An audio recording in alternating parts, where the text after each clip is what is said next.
Assalamualaikum warahmatullahi wabarakatuh. Perkenalkan, nama saya Zulfanur Afifah.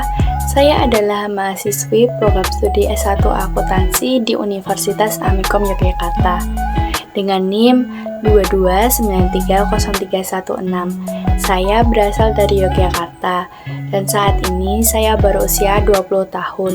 Di sini saya akan mempresentasikan hasil jawaban saya guna untuk memenuhi tugas UAS mata kuliah kepemimpinan yang diampu oleh Ibu Eni Nurnilawati. Di sini saya akan memposisikan saya sebagai seorang pemimpin. Sekarang ini saya belum mempunyai pengalaman menjadi seorang pemimpin di sebuah organisasi. Tetapi tidak tutup kemungkinan di masa yang akan datang saya akan menjadi seorang pemimpin. Seandainya menjadi pemimpin, saya ingin menjadi ketua pemuda atau pemudi di organisasi kepemudaan yang ada di tempat tinggal saya yang beralamat di Blodan Witumartani, Ngeplak Sleman, Yogyakarta, yang bernama KPP Sentral. Organisasi ini merupakan wadah pengembangan generasi muda non-partisan yang tumbuh atas dasar kesadaran dan rasa tanggung jawab sosial dari, oleh, dan untuk masyarakat, khususnya generasi muda yang terutama bergerak di bidang kesejahteraan sosial. Sebagai organisasi sosial, Kepemudaan KPP Sentral merupakan wadah pembinaan dan pengembangan serta pemberdaya dalam upaya mengembangkan kegiatan ekonomi produktif dengan pendayagunaan semua potensi yang tersedia di lingkungan, baik sumber daya manusia maupun sumber daya alam yang telah ada. Sebagai organisasi kepemudaan, KPP Sentral berpedoman pada pedoman dasar dan pedoman rumah tangga, di mana telah pula diatur tentang struktur pengurus dan masa jabatan di masing wilayah mulai dari desa atau kelurahan sampai pada tingkat nasional. Semua ini wujud daripada regenerasi organisasi demi kelanjutan organisasi serta pembinaan anggota KPP Sentral baik di masa yang sekarang maupun masa yang akan datang. Dalam organisasi, visi, misi, dan strategi sangatlah penting karena dengan adanya visi, misi, dan strategi dapat membantu organisasi mendefinisikan kemana organisasi dibawa dan membantu bagaimana organisasi harus dijalankan. Seandainya menjadi ketua pemuda atau pemudi, saya memiliki beberapa visi, misi, dan strategi saya, yaitu visi mewujudkan pemuda-pemudi KPP Sentral berjiwa sosial dan mampu menciptakan generasi muda yang tangguh, berbudi pekerti yang baik, sopan santun, dan berkualitas dalam bermasyarakat.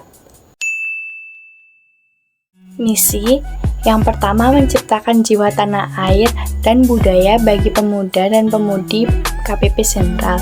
Yang kedua, mewujudkan pemuda-pemudi KPP Sentral yang aktif, kreatif, sopan, santun, dan berkarakter. Yang ketiga, turut membantu menciptakan lingkungan desa yang bersih dan sehat.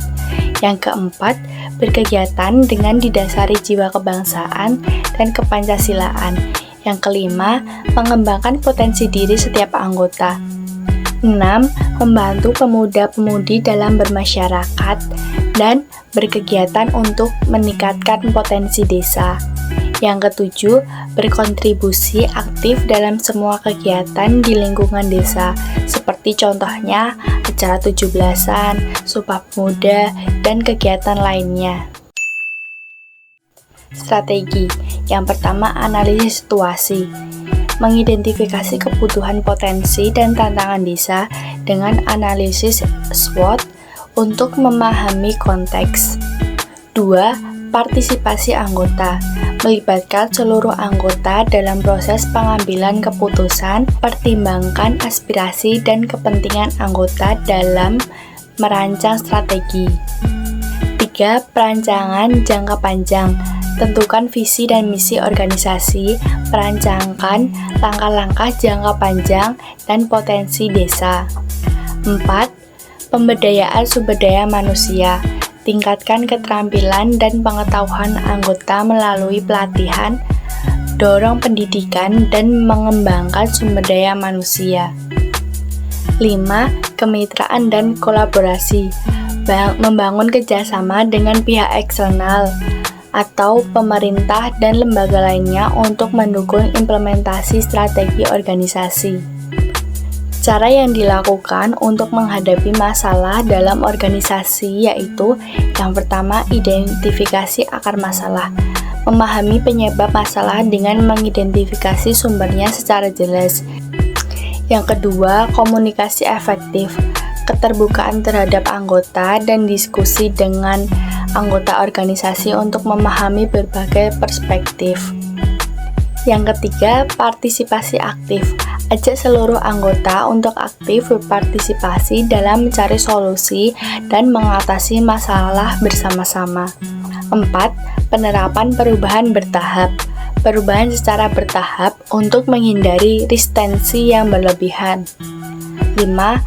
Transparansi dalam mengambil keputusan dan pengelolaan sumber daya untuk mencegah konflik berkepentingan. 6.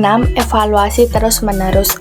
Lakukan evaluasi berkala terhadap kinerja organisasi dan perubahan yang telah diimplementasikan. Dalam memimpin organisasi, saya akan menggunakan gaya kepemimpinan yang demokratis, yang dimana setiap anggota berhak ikut adil dalam mengambil keputusan, tidak memandang perbedaan setiap anggota, dan menerima semua saran pendapat seluruh anggota agar menjadi bahan evaluasi ke depannya agar lebih baik lagi. Cukup sekian, kurang lebihnya mohon maaf. Wassalamualaikum warahmatullahi wabarakatuh.